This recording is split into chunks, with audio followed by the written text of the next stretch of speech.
Good morning, children. Let's we continue the chapter 7, the habitat. And today's topic is adaptations. Adaptations means adjustment of an organism better than other organism in a habitat is its adaptation. Adaptation का मतलब है कि organism अपने आप को दूसरे organism के comparison में एडजस्टमेंट करता है हैबिटेट के अकॉर्डिंग, जहाँ पर वो रह रहा है उसकी सराउंडिंग के अकॉर्डिंग अपने आप को एडजस्ट करता है, और इसी टर्म को कहा जाता है adaptation. Thus an organism which is adapted to a habitat will first live successfully in that habitat, second have modified feature that help it to survive. तो जो ऑर्गेनिज्म इस हैबिटेट के अंदर अडेप्ट हो रहा है उसके अकॉर्डिंग अपने आप को ढाल रहा है, जिससे कि इससे क्या फ़ायदा है. First live successfully in that habitat. अगर वो इस तरीके अडेप्टेशन होगा उसमें, तो वो आसानी से उस सराउंडिंग में, उस इन्वायरमेंट में सर्वाइव करेगा. Second have modified features that help it to survive. उसकी बॉडी के अंदर कुछ ऐसे फीचर्स होते हैं, चाहे वो प्लांट है या फिर एनिमल है, इट मीन्स लिविंग बॉडी के अंदर कुछ ऐसे फीचर्स होते हैं जिससे कि वो उनको हेल्प करते हैं उसके सराउंडिंग के अकॉर्डिंग एडजस्टमेंट के लिए. Okay, so adaptation is the adjustment of an organism to live in a habitat. So this is needed for survival of an organism. तो ये अडेप्टेशन बहुत ज़रूरी है, फीचर्स होने उसकी बॉडी में बहुत ज़रूरी है जिससे कि वो उस हैबिटेट में सर्वाइव कर सके. अगर उसके अंदर ये मॉडिफाइड फीचर नहीं होंगे या फिर वो अडेप्ट नहीं कर पाएगा अपने सराउंडिंग के अकॉर्डिंग, अपनी बॉडी को अडेप्ट नहीं कर पाएगा, तो वो उस हैबिटेट में, उस एनवायरनमेंट में सर्वाइव नहीं करेगा. Organism living in different habitats will have different modified features. Example, fishes live in water aquatic habitat. They have fins, gills and streamlined body for living in water. They cannot live on land. So organism different habitats, जैसे आपको भी yesterday I told you in the previous video that the types of habitat, aquatic habitat and terrestrial habitat. So every or living organism live in different habitats with modified features. तो उनकी body के अंदर modified features होते हैं जो कि उनको help करते हैं अलग अलग हैबिटेट में रहने के लिए. जैसे कि फ़िश का एग्जाम्पल गिवन है, fish live in the water. Okay, the habitat of the fish is aquatic habitat. So उसकी बॉडी में फीचर्स होते हैं जिससे कि वो पानी के अंदर सर्वाइव कर सके. कौन से फीचर्स हैं? उनकी बॉडी में फिन्स होते हैं, गिल्स होते हैं, उनकी बॉडी की जो शेप है that is a stream line, आगे से और पीछे से नुकीली और बीच में ब्रॉड होती हैं. ओके, गिल्स होते हैं जिससे कि रेस्पिरेशन ईजिली हो सके, जो वाटर में डिज़ोल्व ऑक्सीजन है उसको वो ले सके. फिन्स होते हैं जो उनको हेल्प करते हैं स्विमिंग में, ओके, डायरेक्शन चेंज करने में, उनकी बॉडी को मेंटेन करने में, कि बैलेंस को मेंटेन करने में. तो ये सारे फीचर्स उनको हेल्प करते हैं एक्वेटिक हैबिटेट में रहने के लिए. They can not live on land. उनके अंदर ऐसे फीचर्स नहीं हैं जिससे कि वो टेरेस्ट्रियल हैबिटेट में रह सके, यानी कि लैंड पर रह सके.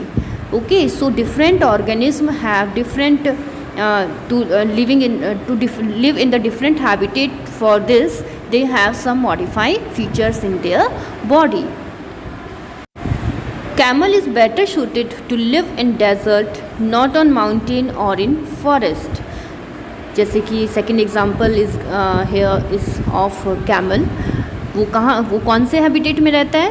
डेजर्ट हैबिटेट में. उसका हैबिटेट कैसा है? टेरेस्ट्रियल है, बट टेरेस्ट्रियल हैबिटेट को क्लासिफाई किया था डिफरेंट हैबिटेट में.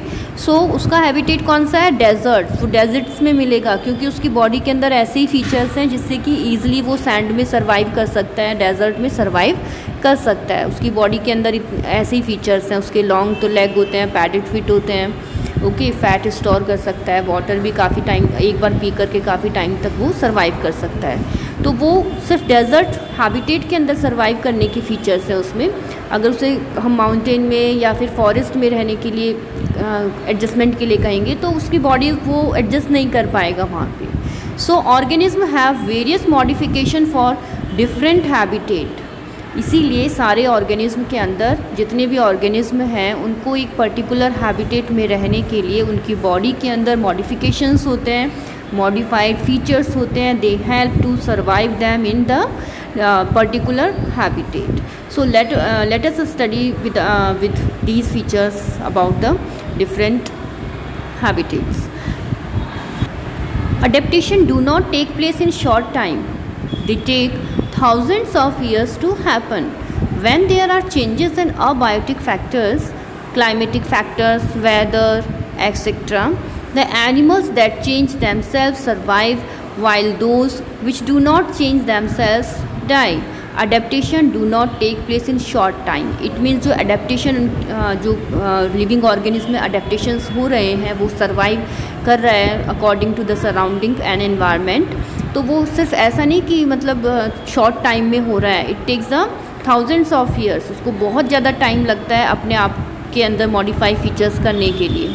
When there are changes in the abiotic factors we know very well, non-living components like air, water, weather, okay, temperature, all these are the abiotic factors. तो climatic changes जब होते हैं weather के according, जब changes हो रहे हैं environment में, तो animals उसके according अपनी body में changes कर लेता है. तो जो animal या plant या जो living organism इन changes को कर लेता है वो तो वहाँ पे survive करेगा, और जो अपने आप को इन जो क्लाइमेटिक फैक्टर्स हैं, अबायोटिक फैक्टर्स हैं, अगर उनमें चेंजेस हो रहे हैं उसके अकॉर्डिंग वो अपने आप को सर्वाइव नहीं कर पा रहे हैं, देन दे विल डाई, तो वो डाई हो जाएंगे. Okay, after then some changes और adaptations are for short term, others may be for long term. और अडेप्टेशंस और जो चेंजेस हो रहे हैं कुछ ऐसे हैं जो कि थोड़े टाइम के लिए होते हैं, थोड़े टर्म के लिए होते हैं, और कुछ ऐसे हैं जो कि लॉन्ग टर्म के लिए होते हैं. Adaptations are as per needs of organism for survival. तो adaptation living organism में जो adaptations हो रहे हैं वो organism को survive करने के according उनकी body के अंदर अपने आप develop होते हैं. This results in the formation of variety of organism for ancestors. So today we have variety of organism living in different habitats. और ये जो हमें जो इनके पूर्वज होते हैं, जो भी लिविंग ऑर्गेनिज्म के एंसेस्टर्स हैं यानी कि पूर्वज हैं, उन वो अलग थे, लेकिन जैसे जैसे अडेप्टेशन एनिमल्स में या प्लांट्स में हुआ है तो वो चेंजेस अब उनकी बॉडी में बिल्कुल डिफरेंट हैं. सो लिविंग ऑर्गेनिज्म के जो एंसेस्टर्स हैं, पूर्वज हैं, उनके जो बॉडी के अंदर फीचर्स हैं और अब जो उनकी जनरेशन है, अगर उनके फीचर्स को कंपैरिजन किया जाए तो वो बिल्कुल डिफरेंट होंगे, totally different. So today we have variety of organism living in different habitats, और इसी वजह से हम डिफरेंट हैबिटेट के अंदर बहुत ही वैरायटी मिलेगी ऑर्गेनिज्म की. So here information about the ancestor of giraffe were just like goat, कि जो जो जिराफ के एंसेस्टर्स हैं यानी कि पूर्वज हैं वो बिल्कुल गोट की तरह लगते थे. गोट आपने देखी है ना, बकरी, तो उसकी तरह लगते थे. Giraffe adapted themselves to browse leaves off trees, hence they needed long neck.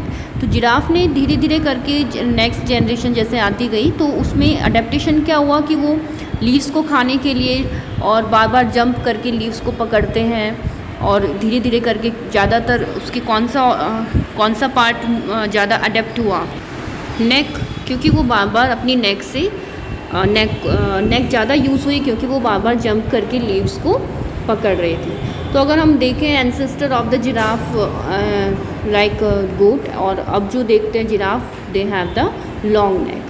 So the neck is adapted according to the surroundings and the changes in the abiotic factors.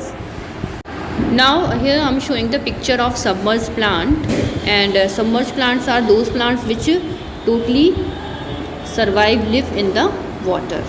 It means, और इसके अंदर ऐसे features होंगे जो कि इसको इस water के अंदर इट मीन्स एक्वेटिक हैबिटेट में सर्वाइव करने के अकॉर्डिंग है. Now these pictures are the peculiar shape of trees. अजीब गरीब सी इनकी शेप है ट्रीज़ की, डिफरेंट शेप है, जो कि इसके सराउंडिंग के अकॉर्डिंग इन्होंने अपने आप को अडेप्ट किया है जिससे कि वो ईज़िली सर्वाइव कर सकें. Now we will do short question answer. Second, define herbivorous carnivorous and omnivorous. So answer is herbivorous. Animals that eat plants and or their parts are called herbivorous. Examples: cow, buffalo, sheep, deer, etc. Carnivorous. Animals that eat flesh of other animals are called carnivorous. Examples: lion, tiger, lizard, leopard, etc. Omnivorous. Animals that eat both plants and flesh of other animals are called omnivorous. Example: crow, bear, hen, sparrow, etc. Now question number 3. State the importance of soil for growing plants. So answer is soil provide encourage to the plants, provides water and nutrients to the plants. So children, do question number 2 and 3. Short question, these are the short question answer in your notebook. Thank you.